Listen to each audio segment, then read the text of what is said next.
Hi hello नमस्ते. मी अमृता तुमचं स्वागत करते आपण नवीन एका व्हिडिओमध्ये.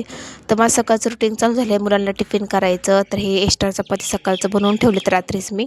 का तर उद्या टिफिनसाठी हे देणार होते तुकडे करून. चपातीचे खूप छान लागतात आणि मुलांना हेच आवडतं आहे म्हणून जास्त रात्री एक्स्ट्रा चपात्या करून ठेवल्या होत्या. मग सकाळीचे तुकडे बनवून घेतले. लगेच मी फोडणीला दिलं. फोडणीला जास्त काही नाही, आपलं कांदा लसूण अद्रक हे सगळं टाकून दिलेलं होतं. लगेच फोडणीला देऊन टाकलं. का तर मुलं अजून झोपले होते, मुलांना उठवायचं होतं, आंघोळी फिंगोळ बाकीची खूप कामं होती. आणि आज लवकरच मुलीची शाळा होती, त्यानंतर मुलाला सोडायचं, अशी बरेच कामं होते आज मला करायची. त्याच्यामुळे लगेच ह्याला नाश्त्याला करून घेतलं. मग त्यानंतर गरमागरम आपला मस्त असा नाश्ता तयार झालेला आहे. त्यानंतर सगळ्यांनी नाश्ता करून घेतला. मी पण तुकडे खाऊन घेतले. मुलांना शेवाळ्या करणार होते मी नाश्त्यासाठी. मी तुकडेच खाऊन घेतले, मला पण आवडते तसे. मग चपातीचे तुकडे खाऊन घेतले. साईडला आपलं दूध गरम होत होतं, इकडे मुलांना थोडंसं दूध दिलं फुलपात्र्यामध्ये.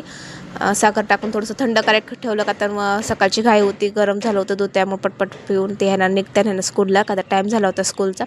त्यानंतर त्याचे टिफिन भरून घेतले, पाण्याची बॉटल्स टिफिन हे सगळं भरून लगेच टिफिन पॅक करायला घेतला. का तर मुलीला पहिलं सोडायचं होतं शाळेमध्ये. त्यानंतर लगेच तिचा टिफिन आणि पाण्याची बॉटल हे सगळं बॅगमध्ये ठेवून घेतलं आणि तिला पण लगेच लावून टेकलं.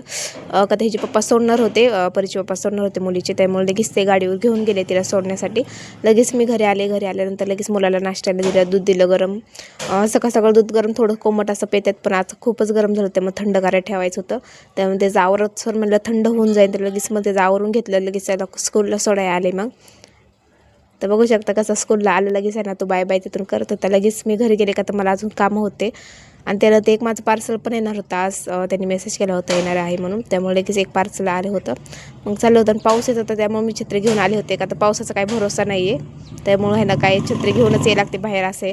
तर एक पार्सल आलं होतं, तर पार्सल माझं नाही, आमच्या शेजारच्यांचं आहे, त्याच्यामुळे ते छोटंसं आपलं नाकातलं आहे रिंगसारखं. तसा तुम्हाला छोटासा शॉर्ट व्हिडिओ तर आवडला तर लाईक कमेंट आणि सबस्क्राईब नक्की करा. भेटू उद्याच्या व्हिडिओमध्ये.